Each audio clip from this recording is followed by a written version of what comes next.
ഭക്ഷണം കഴിച്ച് 2 മണിക്കൂർ ദഹനം കഴിയുമ്പോഴാണ് നമ്മൾ ഉറങ്ങേണ്ടത്. 2-3 മണിക്കൂർ വേണം. അതിന്റെ ഇടക്ക് ഭക്ഷണം കഴിച്ചുകൊണ്ടിരിക്കരുത്. 2 മണിക്കൂർ ഗ്യാപ്പ് വേണം ഭക്ഷണവും ഉറക്കും തമ്മിൽ. കാരണം ഉറങ്ങിക്കഴിഞ്ഞാൽ നമ്മുടെ ആമാശയം താനെ സ്ലോ ആവും. ആ തിരിയുന്ന തിരിയിൽ അവിടെ നിൽക്കും. അതിന്റെ ഉള്ളിൽ ദഹിപ്പിക്കാത്ത ഭക്ഷണം 7-8 മണിക്കൂർ നമ്മുടെ വയറ്റിൽ കിടക്കുകയാണ്. അതാണ് പിന്നെ നമുക്ക് ഷുഗറായിട്ട് നമ്മുടെ ബ്ലഡിലേക്ക് വിഷാംശമായിട്ട് മാറുന്നത്. ദഹിക്കാൻ കഴിയില്ല. നമ്മളൊക്കെ അങ്ങനെ മൂക്കറ്റം ഭക്ഷണം കഴിച്ചിട്ട് അങ്ങോട്ട് കിടന്നുറങ്ങാൻ എനിക്ക് വയറ് നിറയാതെ ഉറക്കം വരില്ല എന്ന് ചെറിയ പറയാം. സുബ്ഹാനല്ലാഹ്, എന്തൊരു കഥ! ഇങ്ങനെ ഭക്ഷണം തിന്ന് രോഗം വരുത്തി വെക്കുന്നത് കേരളീയർ മാത്രമായിരുന്നു.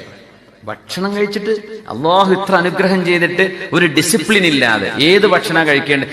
എപ്പോഴും ബീഫ് തന്നെ, എപ്പോഴും ഇറച്ചി, എപ്പോഴും ബിരിയാണി. എന്തൊക്കെ ഹെൽത്തി ആയിട്ടുള്ള ഗ്രീൻ സലാഡുകളും അതുപോലെയുള്ള ഭക്ഷണങ്ങളും വേവിക്കാതെ തിന്നാൻ പറ്റുന്ന സാധനങ്ങൾ, പച്ചക്കറികള്, ഫ്രൂട്ട്സുകള്, ഇതൊന്നും നമുക്ക് തൊടേ വേണം. അതൊക്കെ റമളാൻ മാസത്തില്.